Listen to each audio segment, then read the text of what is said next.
I'm Jeanette Jones. First of all, I'll introduce myself from Adult Services here at Paseo Verde Library with Henderson Libraries. We want to thank you for joining the webinar this morning. It's Ask a Career Coach, job searching during the COVID-19 webinar. So as is widely known, the COVID-19 pandemic has greatly impacted the Southern Nevada job and labor market. Almost daily, we're seeing articles and posts in the media about possible layoffs, pending layoffs and furloughs, especially in the hospitality and tourism sector. So definitely Southern Nevada, we are being impacted. So to help us out, kind of sort through this, we are thrilled to have with us Justin Gomez and Cass Moore from UNLV Career Services. They're going to be offering their expertise and tips on job searching, especially during this unsteady time. So I'm going to give some background on our two speakers. Justin Gomez is the Assistant Director of Career and Professional Development for UNLV Career Services. In this position, he leads the implementation and scale of culturally responsive career education for UNLV students and alumni. Justin's educational journey actually started at the College of Southern Nevada. He earned his Bachelor of Arts in Political Science from University of California, Merced, and his Master of Science in Higher Education Consulting and Student Affairs from California Polytechnic State University, San Luis Obispo. While he was there, he founded the Multicultural Business Program for traditionally underserved and marginalized students. Justin is currently working on his doctorate in philosophy, higher education from UNLV. He has quite a bio. There's more information from him on the UNLV Career Services website. Cass Moore is a career coach at the University of Nevada, Las Vegas, UNLV. Cass received her Bachelor of Arts in Psychology and Masters of Education in Higher Education from UNLV. She previously worked in the Office of Undergraduate Admissions as a rebel recruiter, welcoming new students and families to UNLV. Cass now works as a career coach in UNLV Career Services, guiding and supporting students and alumni through their career and professional development. And in the future, Cass plans to further her education by completing a PhD in educational leadership. So just to give you some information about the webinar, when we started talking about this and how we can make it the most relevant for our community members, we thought maybe a more informal type of a webinar would be great. So you could get as many questions in as you would like. It's going to be more fluid. It's going to be unstructured. So just to give you a heads up on that, I will be reading questions as see fit, and I hope Justin and Cass will talk as long as they want about them. And of course, we definitely want the questions to come in from our attendees. And if you could, please use the chat feature. We would appreciate you doing that.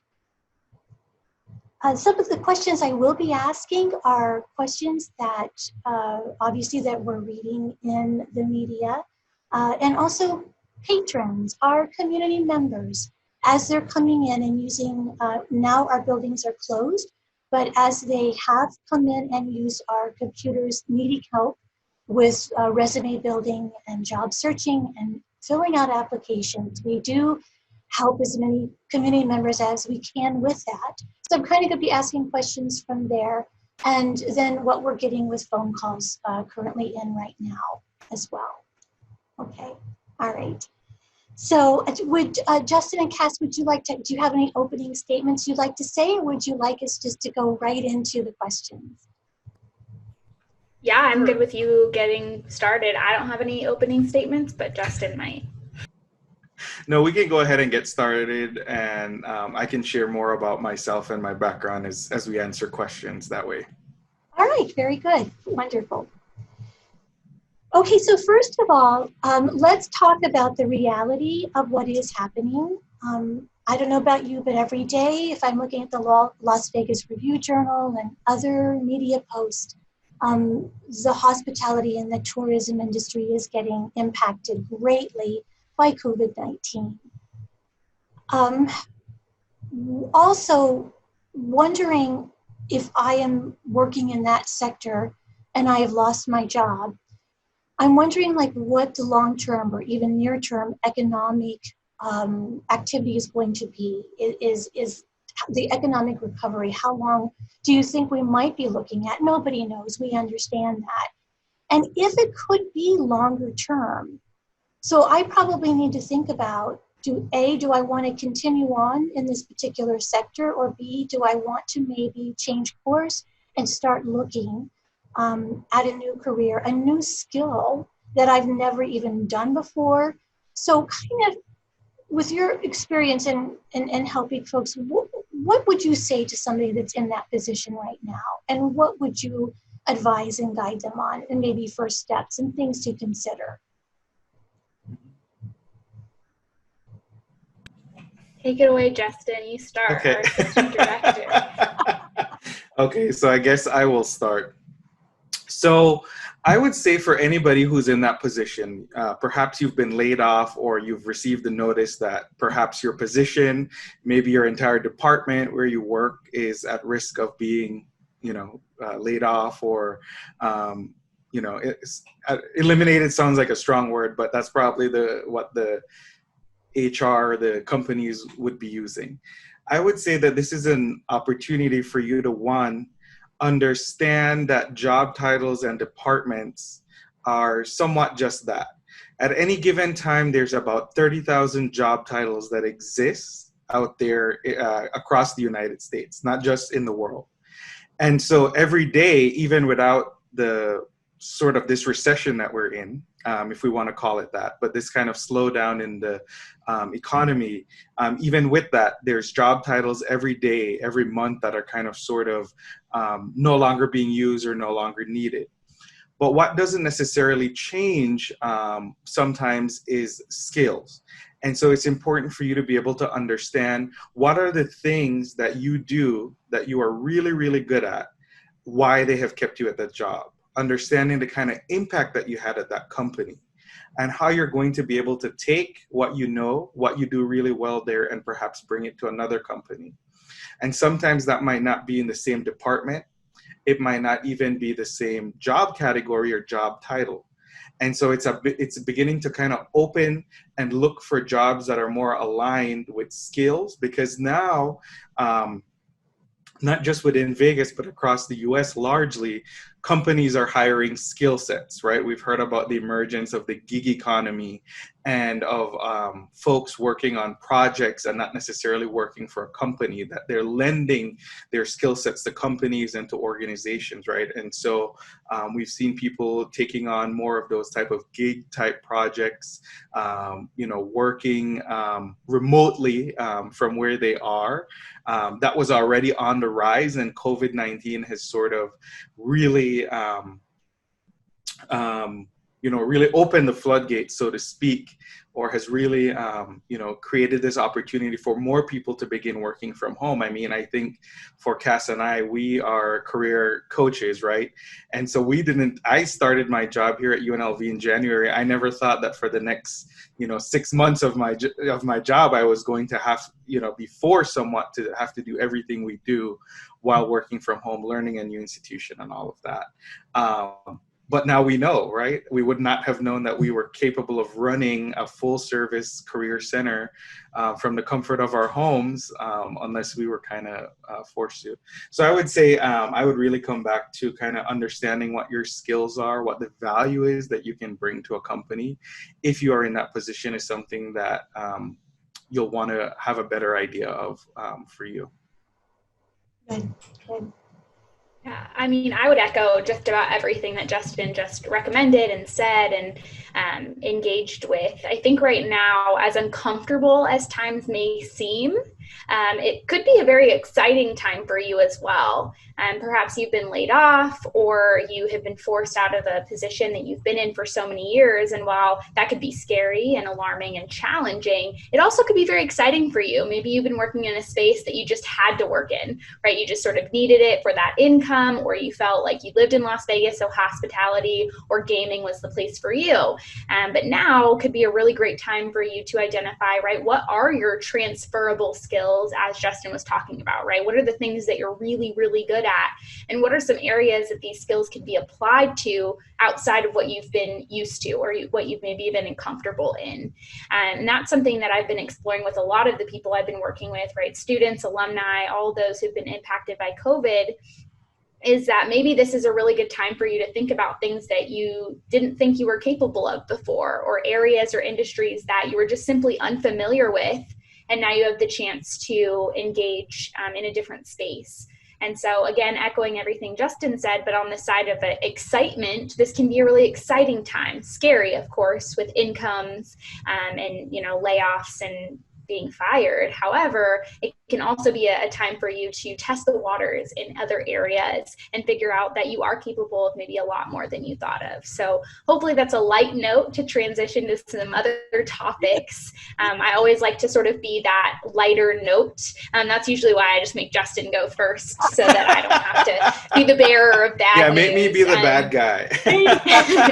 But we're gonna go through a lot of very interesting topics today, and I know we have a lot of pre-planned questions that are certainly super helpful for many of you, but we're interested to see what you all have that you want answered, and excited to share some knowledge with you.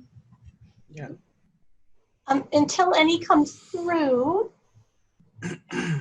So getting back to skills, are you seeing employers wanting certain skills over others? Now, I know that's a very general question. It's a very hard question. But I've done some reading, and I'm seeing software developers. So there is research out there that kind of lists, the top skills and everything. And then from that, maybe from what you're seeing, or where you're seeing a lot of the jobs taking place, is it okay? So we have then either hard skills, possibly, or technical skills, job-related technical skills.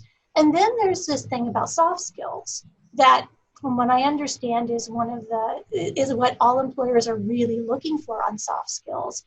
And I don't know if you want to explain soft skills. I'll be happy to, but Jason, I'd rather have an expert do it. And what's your feeling on that too? And if you had to pick a one soft skill to focus on, or two top soft skills, what would that be as well? That's a lot of questions at one time, and I know. So, do you want me to go first again, Cass, and then you can? So I would say soft skills are really things that employers don't believe that they can teach you. That's how I would define a soft skill. Soft skill is the thing that you bring that is really kind of unique about you. And I would say that if there is no soft skill that you can feel like you could really bring, I would say work on developing how to learn things, how you can be a learner. If I were an employer, I would be very, very interested in wanting to hire somebody who's willing to be adaptable and who's willing to learn.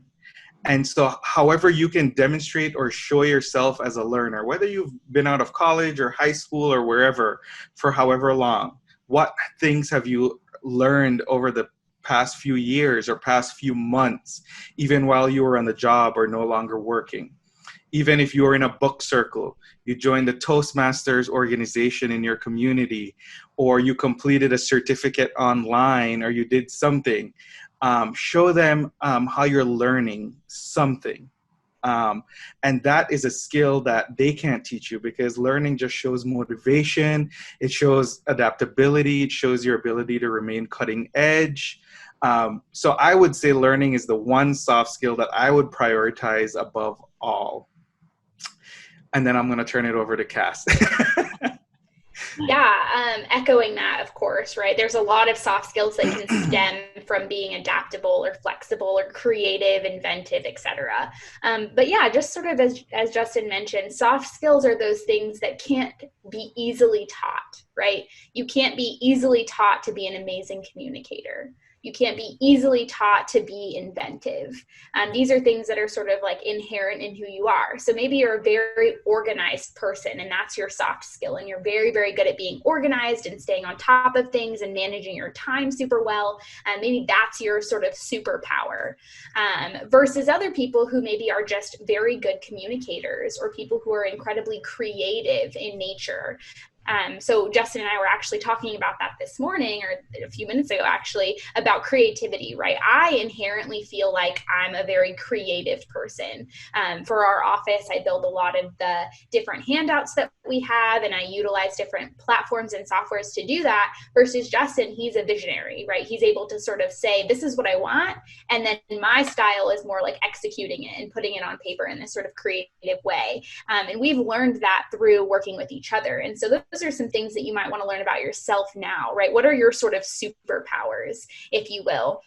And then, of course, you know, there are soft skills or skills in general that employers are looking for, or that they tell colleges, universities, and then, of course, the people looking for jobs, and they tell you that they're looking for these core competencies. So I'm actually going to share a link with you all, and it's related to something called core competencies, which is just a list of sort of skills that employers are looking for right now.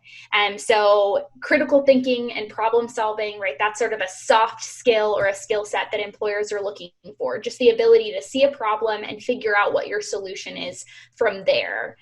Teamwork and collaboration. All employers are looking for you to have the ability to be a team player or collaborate with others, whether you're in an independent role or a team role. Either way, you're going to have to practice both sort of sides of the coin. Employers are also looking for a right work ethic or professionalism. All employers, no matter what the industry is, they're looking for that as sort of a core skill set that you have. Oral and written communications, you're going to write or speak in any job, whether you're working by yourself or on a team. And so that's something that employers are always looking for.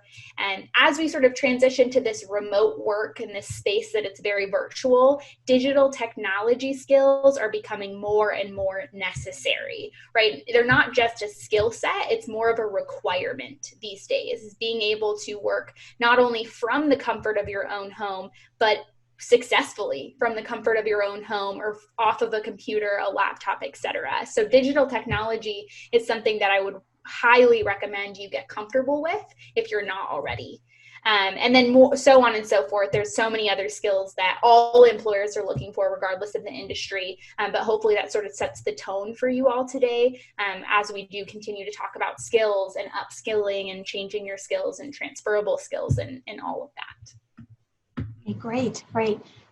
Also, just for resources to be able to go and try to read about these, I just want to say that here at Henderson Libraries, we do have a lot of the soft skill materials that we have purchased ebooks for. So even though our building is not open, you can get, if you're a Henderson resident, get downloadable books that way if you don't want to come in. And Las Vegas, Clark County, also they have a lot of ebooks and downloadable materials just specifically on these soft skills too. So, and what about, so Cass, thank you for sending the link. So that should be helpful for listeners to be able to go to resources as well to look for that. Okay, do you want to talk about what you're seeing with technical skills? Like if you do decide you might be phased out, even regardless of what level you are in an organization or a company.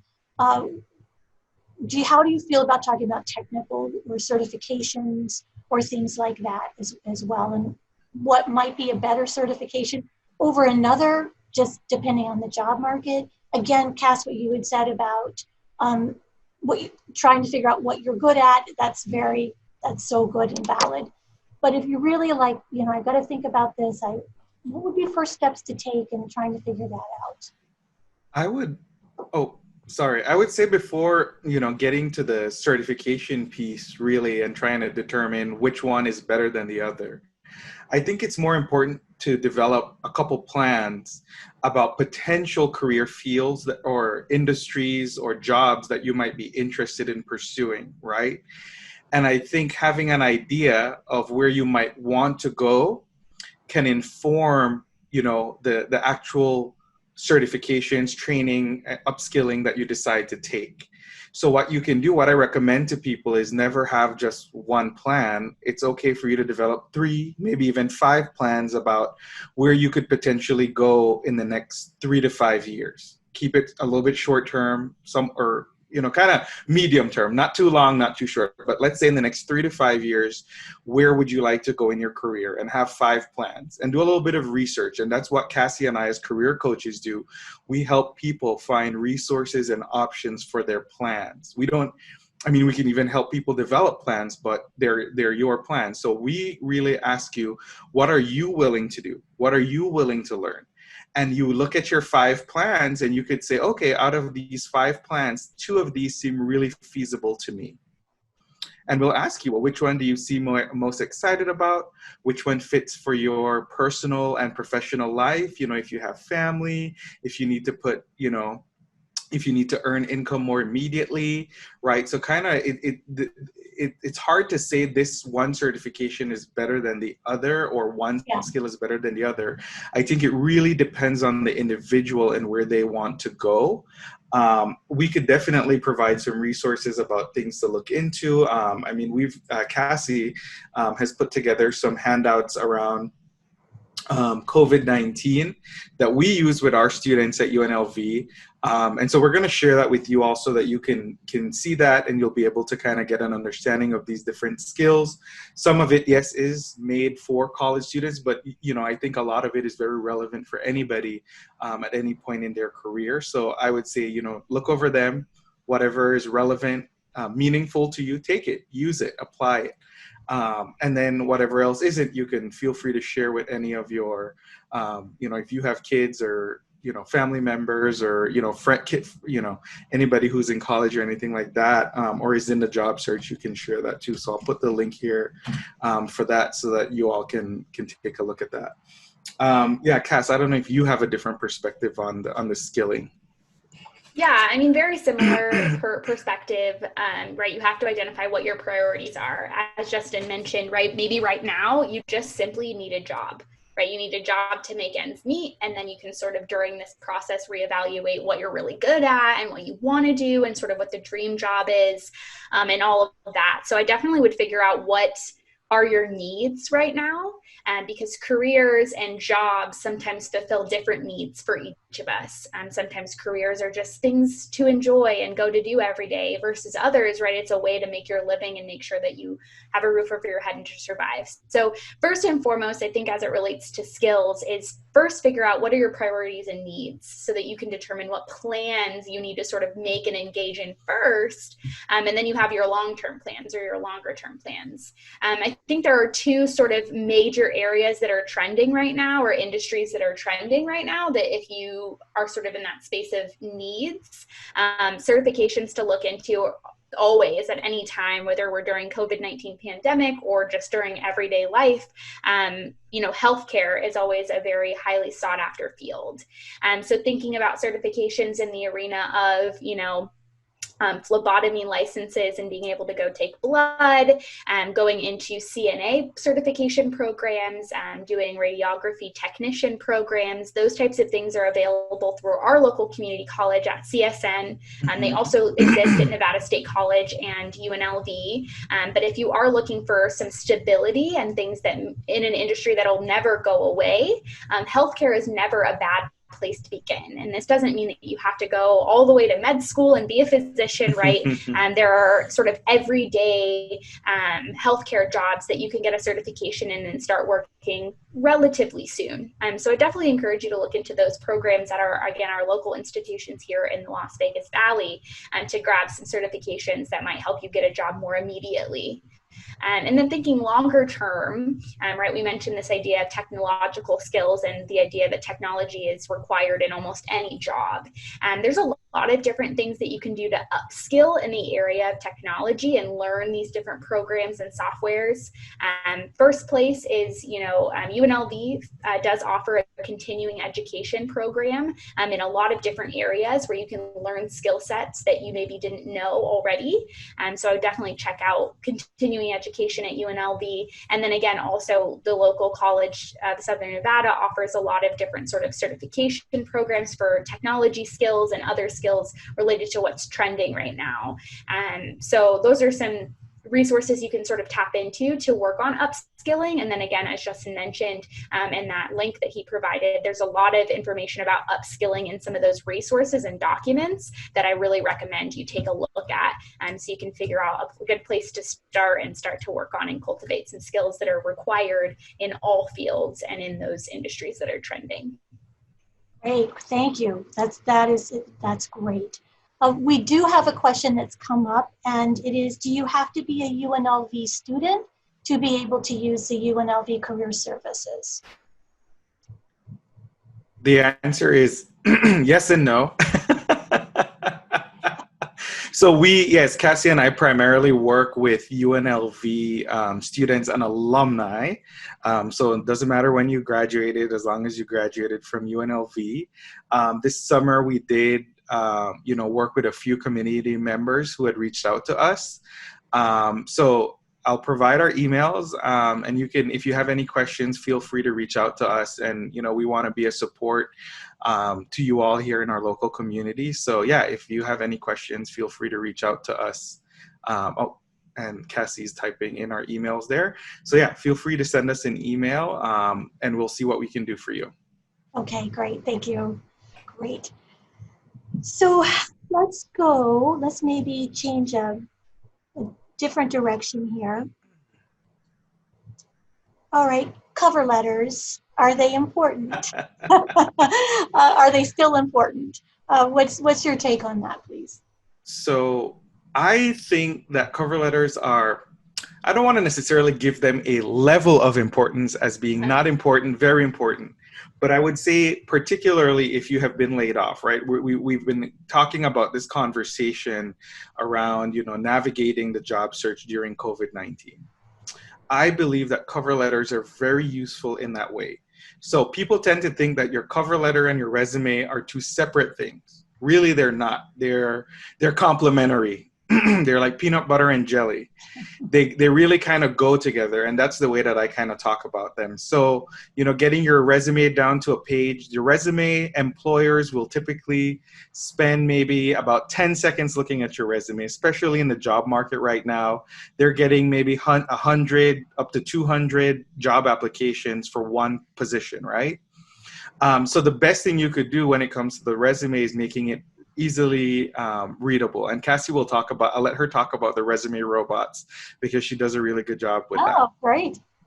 But I want to say that the cover letter is an opportunity for you to add a little bit more than what the resume can give. They'll probably spend more than 10 seconds looking at your cover letter. They'll probably spend more than 10 seconds looking at your cover letter, because they'll probably want to know why you're interested in the job, like why should they pick you, why you want to come and work for them, and then like why, I usually think about it in these terms, like why me, why them, why now. And so the the last piece could be where you discuss your situation. Maybe you've had an employment gap, maybe you've been laid off. You could talk about your career shift. And so there's no such thing as a generic cover letter. Every cover letter, every resume is written for the position, for the company that you're applying for. And it doesn't need to be long. I think many times people get into this idea that I need to write a very long cover letter. I would say that it doesn't need to be. It could be 3 to 5 sentences, 3 paragraphs. Just explain why you, why them, why now. Again, they have hundreds of letters and resumes to read, so you don't want to give them too much. All you want to do is give them enough information to pique their interest so that they'll want to give you an interview. In the interview, now you have a little bit more to provide, additional details and information. But yes, unless they specifically ask, don't submit a cover letter, then don't submit one, obviously. But if they give, even if it's optional, even if they say resume required, cover letter optional, I would always use the cover letter, even if it's optional. So yeah, Cass, I'll let you talk about the resume robots and add your 2 cents. Yeah, so to begin, my 2 cents about cover letters is the cover letter provides you a very unique opportunity to sort of share information that's necessary for them to make the decision as to whether they want to bring you in for an interview or not. Right, your resume is sort of this 1-page solid document saying, here are my skill sets, here's perhaps the education or certifications or qualifications that I have for this job. It sort of sets the tone for, do I meet the qualifications or requirements of this position? And then your cover letter gives you the unique opportunity to advocate for yourself as a strong candidate and share a little bit more than what your resume did. And so I always encourage attaching a cover letter if you have that opportunity. We have a lot of different resources on the career toolkit that do allow you ways to sort of frame your cover letter, how to start to write them, how to draft cover letters. And you're, of course, welcome to any of that bit of information that's on our site to start building a cover letter or try to tailor cover letters for specific positions. But I always recommend a cover letter if there's a space on the application to submit one for all of the reasons and more that Justin shared. Now, sort of transitioning a little bit onto that realm of the resume robot. So first, you might not be familiar with what we're saying. So let's start with, what is a resume robot? Why is it important, et cetera? So for the average job opening, for the average job posting online, it attracts roughly 250 or so resumes, and that's just one job. And so employers needed to get smart about how they're going to screen candidates. And what they decided to do was implement this sort of algorithm or this system into their job postings. And every single time a resume gets posted into this online application, it gets scanned. And so your resume is first and foremost being scanned by the system to figure out if there are enough words and phrases from the job description that are populating on your resume, right? And that's essentially just meaning, do you meet the requirements of the job by using the same words and phrases they did on the job application and the posting. And so that's the first step sort of in your process, is making sure that a lot of the words and phrases that you're using on your resume to describe your skills are the ones that are on that job description, which is why you actually need a new resume or a tailored resume and a tailored cover letter for every single position. So I do want to share some resources about all of the stuff I'm sharing right now. So first and foremost, this is a PDF or a handout all about the applicant tracking software, which is exactly what I was talking about. 98% of Fortune 500 companies are using this, so almost 100% of those companies. It's about 68% of large businesses and large companies are using it, so again, well over half.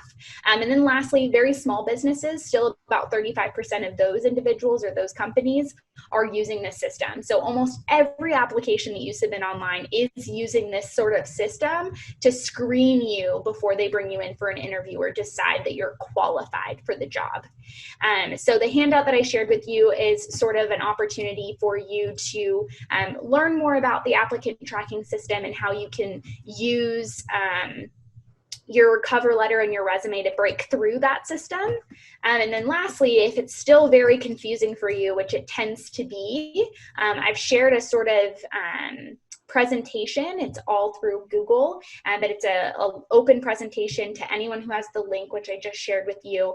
And it's all about the applicant tracking system, what it is, how you can use or tailor your resume to fit the needs, some statistics about the job search process, and really all of the information in one given space that you need about how companies are going through their hiring process, right? Step one is they're using the applicant tracking software to screen through your resume and determine if they're going to move you forward. And then second, sometimes they have sort of a screen interview where it's like phone or an automated system where you record answers to interview questions, things like that. And then usually lastly, it's that in-person opportunity, or right now, it tends to be virtual. So that's like a little bit of a very abbreviated introduction into the applicant tracking system or that resume robot, so you know what you're dealing with when you're submitting applications online, and then of course resources to help you break through that system, right? Because we want you to get more response in your job search and more responses about interviews and things like that. Yeah. And I have had some personal experience with the application tracking system. So in my previous job, where I worked at Cal Poly, the very, very first time I applied for that job, right away, I submitted my application. I worked on it for a whole week, polishing my resume, my cover letter, getting all my application materials together, and I submitted it. And in about 5 minutes, I received an email in my inbox that says, "Thank you for applying for this job. Unfortunately, you do not meet the requirements for this position." And so the very first time I accepted what it said, I said, okay, I guess I don't meet the requirements for this position. So I guess they hired somebody else into that position. And maybe about 9 months later, the position became open again. The person who they had hired had left. So I went. Again, I retooled, kind of re-edited my resume and my cover letter, updated it with the new information, new skills that I developed over the last 9 months, and I went and I applied for the job again. And just as before, I submitted my application, and I got about 5 minutes later, I got an email in my inbox that says, "Thank you for applying. Unfortunately, you don't meet the minimum requirements for this position, blah, blah, blah." So I sat on it for about 2 days, and I said, you know what? I really do meet the requirements for this position. I don't like that this resume robot or that or that this, I got rejected by a computer pretty much. Yeah. So I decided to just kind of go out on a limb, and I actually wrote to who would eventually become my boss, the director. And I said, I'm really, really interested in this job. And I got a rejection saying that I didn't meet the minimum requirements for the position, but I do. And so I just wanted to ask if there's any way that I could, still be considered for the position. And so she responded, said she would take a look. And about a week later, I got a call and they offered me a phone interview. So sometimes, right, not all the time, sometimes when, like that for me was a very unique opportunity where I knew exactly who to reach out to. Sometimes when you're applying to big companies, big corporations, you don't always know who to reach out to. But I do know that sometimes the applicant tracking systems, the resume robots can make mistakes. I eventually ended up getting that job, and I spent the last 4.5 years of my career there before coming to work at UNLV. But I have had personal experience where those applicant tracking systems can just kind of reject you right off the bat because perhaps I could have done a better job of including keywords, or maybe there was just something that wasn't reading right about my resume or cover letter or something like that. I didn't know. But yes, they are very real. So I just wanted to kind of share that personal experience with you. I think another way, though, that you could really work around beating the resume robot, I think, is really leveraging your network. I think when somebody can refer you into a job or refer you into a position or a company or something, it really helps. I mean, big companies do it. I mean, Google incentivizes their employees. I think for every person who you refer that eventually gets hired at Google, you get like a $3,000 bonus or something like that. So they really rely on those referrals in order to be able to get people in.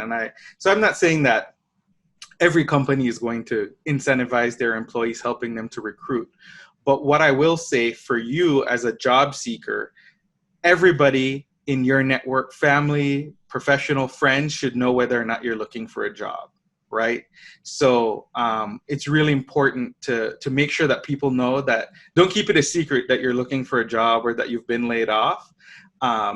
Because you never know who might know somebody who knows about a job opportunity out there who could help to refer you in. And getting a referral is definitely another way for you to beat the resume robots as well. So yeah, Go ahead, Cass. Really fast, yeah, just something to piggyback off of that, because it got my brain going, is making yourself known as a job seeker. So there is an online platform called LinkedIn, for those of you that might not be familiar. LinkedIn is sort of an online professional, sort of Facebook kind of, right? It's a networking platform where you can look for jobs, where you can build a profile and show future employers who you are. You can talk about yourself, you can put your jobs, it's sort of your resume online as well. LinkedIn is a really great place to start if maybe you don't have a network right now. Maybe you don't know a whole lot of people in any industries. You've worked in the same industry for a really long time. And so just something to share with you all is, if you don't have a LinkedIn profile or platform, it's free. You can create one. I'm sure that somebody in the Henderson libraries can definitely help you build a LinkedIn, or over on our end, I'm happy to help you as well. We dropped our email. But LinkedIn is a good place to start, not only for your professional networking, but also for you to share with people that you're open to work. So on LinkedIn, there's actually a setting that you can go ahead and click and tell anyone who visits your profile that you're open to work or you're seeking employment. And so that just kind of popped into my brain when Justin said, like, you want anyone to know that you're looking for employment. LinkedIn is a great place where you can actually advertise yourself as somebody who is looking for a job and open to work. So that's just something, I wanted to share with you. And on our career toolkit, there's a lot of resources about LinkedIn building as well, if you just don't know where to start. Good, good. So if you do make it past the robots, is there anything that can make you stand out over all of the other applicants? And that's, again, a very general question, I know, but any advice on that? Because I do know companies are just getting flooded, with applications, and anything you could share with that. Yeah, I think it comes back to what Cass was saying earlier about creating the tailored resume. Many times when I work with clients, they want to put everything about their work history on their resume. And what I have to remind them is, your resume is not a legal document. The job application is. The job application is a legal document. So you have to put your entire work history in the job application, but the same is not for the resume. Again, remember we said they're only going to spend maximum 10 seconds looking at your resume, and they're probably going to spend most of their time looking on the first half of that one-page resume. So that's the first thing, is making sure you have a one-page resume that's created for the specific position that you're applying to. So only give them the most relevant information that's going to help them determine whether or not you're qualified for the job and whether or not they want to give you an interview. So most times, if you have a multi-page resume, and you're giving them a lot of information, but not information they need to make a decision, they'll probably just gloss over it and put it aside, because you have to remember that they're humans too. Even though they use the applicant tracking systems, humans are very lazy. I know, and hiring is not always fun, right? So you really have to think about your audience and how you can help to make their lives easier. So by bolding things, drawing their attention on those materials. Okay. And then also remembering that the resume and cover letter is only there to get you the interview. The interview is really what gets you the job. So making sure you prepare ahead of time for your interview, just like the resume and cover letter by itself is not going to get you a job. That's only going to get you the interview. The interview is really the place where you really get to know them. And as much as they are interviewing you, you're also interviewing them. So I don't know if that necessarily gets to what you were asking, No, Jeanette, perfect. but It's perfect. And that reminds me of two things. I definitely want to hear both of your input on interview techniques, what you recommend doing. I know we get a lot of questions on that as well. Really quickly, though, we do have our community members that get concerned when they're filling out applications about all of the amount of personal and more sensitive information that's being required nowadays. And I know really we just say, if they're asking for it, there's not much really you can do about that. Because I believe they're doing social security numbers now and things like that. That might be a little too technical right now, but do you have anything to say about that? Yes. So it depends. Some job application requires certain information, and it all depends on the company, right? Depending if they have federal contracts, if they have state contract, governmental contracts, there are certain policies and rules that they need to apply and abide by, right? When they're recruiting somebody. Some of them require background checks, different levels of background checks. Some of them might require just a social security background check. Some of them might require a fingerprint live scan type background check. I'm working I'm working with someone right now who has like a criminal record. I mean, that's something that has come up. And there are some companies who are pretty transparent about the fact that they will hire somebody who has a criminal record. That won't prevent you from being able to work there, depending on, what the crime was, how long ago it was, whether your record has been sealed or expunged, or something like that. We live in a very unique place here in Las Vegas. Where, when it comes to careers and, like making money, like I know people who work as a valet and they make like twice the amount of money I make working as a career counselor, right? So it's, it's this fine line between pursuing careers, finding a job that pays too. But yeah, things like that, I would say, particularly with the clients I've worked with in the past who do have a criminal background or something like that, just be honest and upfront about it. Because when they do the background check, something like that would still come up. So the more honest and upfront you can be about things, employers are actually understandable. A lot of them on their website will talk about the different populations or different unique circumstances which they will support. I mean, like Walmart, for example, just as an example, is pretty transparent about who, that they will hire somebody who, even if you have a criminal background or you have a felony or something like that.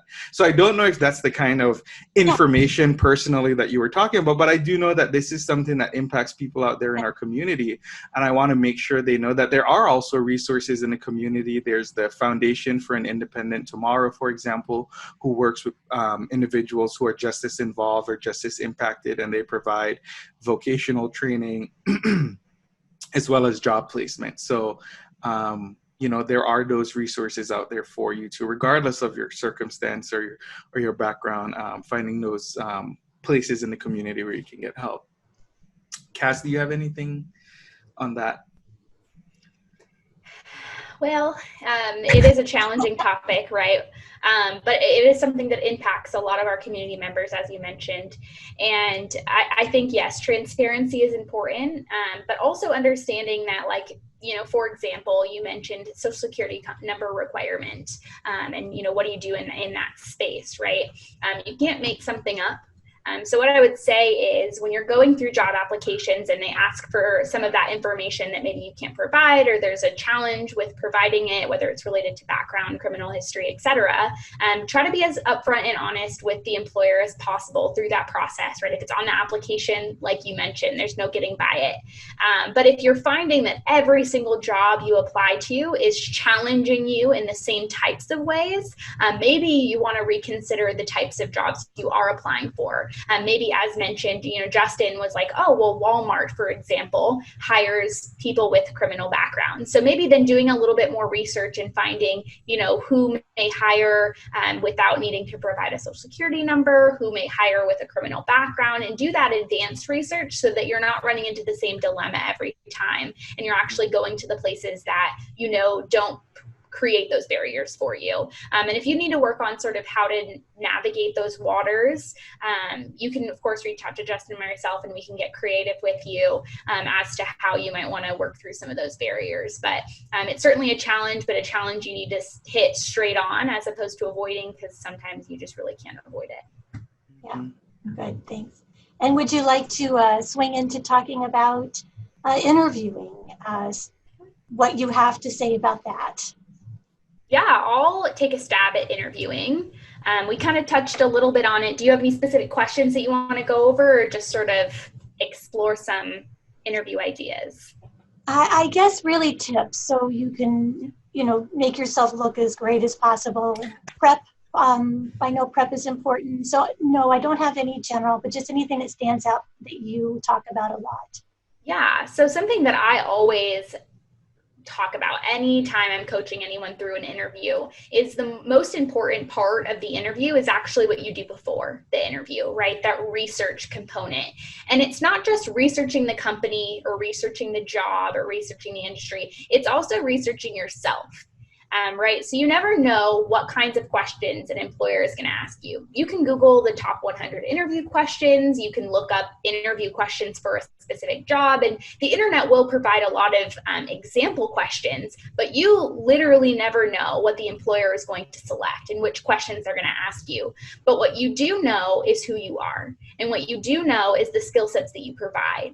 And so what I always recommend is researching a lot about who you are, the skills you have, and come up with some examples or stories that you can share in an interview. So no matter what kind of question they ask you or what question they end up asking you, you'll be able to apply those stories, those skills, those examples to the interview question that they end up asking you, or the questions they end up asking you. So, my first and biggest tip for interviewing is looking at the job description, reading through the requirements that they have for you, right? Maybe they say you need to have excellent communication skills. We'll come up with a couple of stories that reflect your excellent communication skills. Maybe they're asking you to provide exceptional customer service in this job. We'll think of some really positive customer service experiences that you had so that you can share those in the interview and really highlight who you are. Because in the interview, it's all about validating your skill sets and explaining them outside of just simply stating them, right? So you can say you're great with customer service, that's your strength, but you need to show them how in the past you've been really great in customer service. But also think about some of those weakness areas or those negative areas that they'll ask you about too, right? Common things that interviewers like to ask are challenges, failures, conflicts. And so you want to think about those things beforehand too, and how you're going to want to articulate those weaknesses, those conflicts, and those challenges. And by that, I mean, you want to think of some weaknesses that you have and determine beforehand how you want to spin those weaknesses to become strengths in the interview. So, right, you might say things like, one of my weaknesses is that I'm terrible at public speaking. However, in every role that I've held prior to today, I've had to converse with multiple customers in one day. I've had to converse with my team members, and just through time, I've gotten a lot better at it. Would I say it's a strength of mine? No, I'm not a perfect public speaker, but I'm certainly working on it. And I think that I still provide some great communication skills to your company. So I gave you a weakness, right? I gave you something that I'm challenged with, but I didn't leave you with a bad taste in your mouth. Instead, I've sort of spun it so that I'm always willing to learn and work on something. And this is something I'm working on. And so those are some major tips I have. I'll spin it over to Justin because I'm sure he has a lot too. And then I'm happy to talk more about some interview tips and tricks. Yes. Thank you, Cassie. So when it comes to interviewing, my recommendation is very similar to Cass, preparing ahead of time, making a note of those specific examples where you can really bring that to life. I think for me, I've sat on search committees before. I have interviewed people, and I think what isn't most effective is when people give me a very general answer that anybody could give me. So if I ask you, how have you managed conflict in the past? And somebody says, oh, well, I think that you should go, well, first of all, they're telling me how I should go about it. What I would be much more interested in learning about as an interviewer, interviewing someone, is how have you handled conflict in the past? And so how that could make a really strong answer is by saying, well, in the past, or this one time at work, something happened and I had a conflict. I didn't agree with the way my supervisor was going about something. And the way that I went about this was I did X, Y happened, and whatever. So what that shows to me is the one that you have experienced conflict before. And regardless of what the outcome was, you kind of gave me an idea of the process that you went through. And similarly to that, anything else that they ask you about. And it also depends on the feel of the interview. So I don't like to talk about my weaknesses because I think I'm so perfect, right? So in the past, one time I was in an interview and somebody asked me, like, what was your weakness? And I just jokingly said chocolate cake. Obviously, that wasn't the last answer I gave. I just sort of, because I felt like we had that kind of connection. And then I continued and I said, something that I really think I need to work on is in this area. This was when I was applying for my job at Cal Poly. And one of the things that they preferred for that position was for somebody to have their master's degree already completed. And I said, I know that one of the preferred requirements for this job is to have a master's degree. While I don't yet have my master's degree, I'm hoping that by starting in this position, I'll be able to bring the work experience I already have. And while I'm working, I'm hoping that I will be able to complete my master's degree. And that really, one, helped me to address specifically something in relation to that job that was preferred. It wasn't required, but it was preferred. And I didn't yet have it, but I talked about how, getting that job would allow me to be able to get my master's degree and thereby, allowing me to do my job better.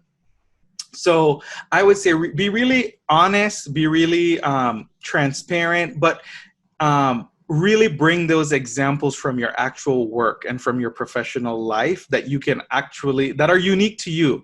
Don't give an answer that anybody could answer about, well, what are your strengths? Well, I'm a really good communicator. I'll show up on time. Well, you should be a good communicator and you should be at work on time. So tell me about something that really highlights your strength or something that really makes you impactful at what you do. Maybe you are a cashier, but you are the person who handles the most cash at Walmart. I don't know, like maybe you handle $10,000 a day. That's pretty unique. I don't handle any cash in my day-to-day job. That would be pretty impressive to me if somebody were doing something. I have even brought in examples that weren't necessarily relevant to professional jobs. So one of the things that I am really good at, I might not be very creative and artsy, but I am very good at handyman work. And so I'm the person in my family and in our circle of friends when somebody needs a doorknob fixed or they need to put down some ceramic tiles in their bathroom. And I'm only telling you because these are things I just recently did during COVID for people. Set up their new Wi-Fi system, install their Ring doorbell. Those are things that people call on me for. Now I don't make any money off of that, but those are things that I'm really good at. And so I have brought those examples from my personal life where somebody was like, tell me about something that you learned how to do recently. Well, something that I learned how to do recently was how to set up an entire security system on a 4-bedroom home from Ring and get it all set up and working, right? It was for my sister. I should have billed her. But my point is that shows my ability to, like, I'm not a one-dimensional kind of, what do they call it in America? Like a one-trick pony or something like that, that I am versatile and I can do other things too outside of what my job calls for. Yeah, very good. Great. We're really running out of time. Justin told me it would go quickly and it has. I do have more questions. We have some. Let's see what else we have. About the robot resume, is there a tool or an app to help review your resume to see how it matches up with applicant tracking system? So there definitely are systems that you can pay for. That will do that sort of work for you. In this whole time that I've been working as a career coach, I've never recommended the services because number one, they're not free. And so sometimes it can get pretty costly to use those types of systems to scan for you. But second, I think that by doing the work on your end of applying yourself to a specific job, it's going to do you the most justice through your whole application process, because it gives you a chance to read the job description multiple times and really identify, number one, if you actually want to apply for the job, but number two, it kind of helps you brainstorm as you're building your documents how you fit the particular job posting and description. So yes, there are sort of resume robot reviewers that you can pay for online. I won't share any links just because I don't like them and I don't use them, but they do exist. You can Google them if it's something that you feel like it's going to help you. But I do think that going through the process on your own is going to help you the most, especially when you get to the interview. Yeah. So I don't want to suggest a software very similar to Cassie, but I use Reddit. I've been using this for a long time now, And so they actually, if you're familiar with Reddit, they have these kind of forums that you can use. So there's actually a Reddit forum that is just for resumes. It's like r/resumes, and I'll put the link here for this. And this is a free thing. You just need to have a Reddit account. I even go on there, especially during when COVID-19 had just kind of started and people were kind of searching for jobs. I went on there and provided feedback to people on their resumes. It's public, and everybody in there is very respectable, I think is the word that I'm looking for. So if you want to give it a try, this isn't a resume robot system, but these are people who in that community are willing to look at your resume and give you feedback on it, on how you can improve it, in lieu of being able to meet with a career coach. I know that as a career coach, I've gone on there and given people feedback and on their resumes and given tips. So it's something that is sort of a community forum out there that I would recommend. So yeah, I hope that helps. Right, good, okay. Well, we really are almost out of time. I do want to say that these links are amazing that Cass and Justin are providing. Also, on Henderson Libraries, on our website, we do have a career help page, and we also have an business help page. So if you are starting your own business as well, and these are all, we have things with COVID in those as well. Why I'm bringing that up is we will put, links to what you have done on our career site as well. So, and that's just go to our hendersonlibraries.com and go to For You, and then it's adults. And you can find the 2 separate pages on there. So we definitely want to make sure we've got the links available and all these great resources. And it is time to go. And thank you so much. This has been amazing. So helpful. And go ahead. Yeah, no, you're very welcome. I'm glad. I told you the hour would go by really fast. So I just want to encourage you all. You have our emails. Feel free to email us. I'm more than happy to answer any additional questions for you. You can also connect with us on LinkedIn.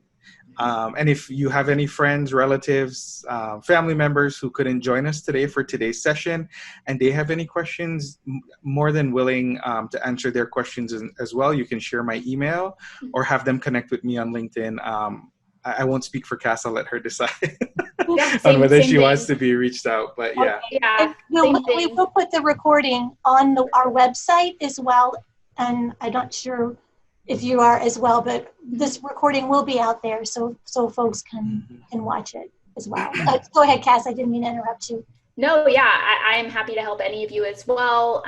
Like I mentioned, I put one Google sort of document that houses all of the links from today that I shared with you all. And just in case you weren't able to catch all of them, I'll drop it one more time right now in the chat. So if you want to just copy that link, you'll see all the links from today's presentation in case you weren't able to catch them. But yeah, thank you so much for inviting us. This was great. Okay, thank you again. Have a great rest of the day. Yeah, thank you. Bye-bye. Bye.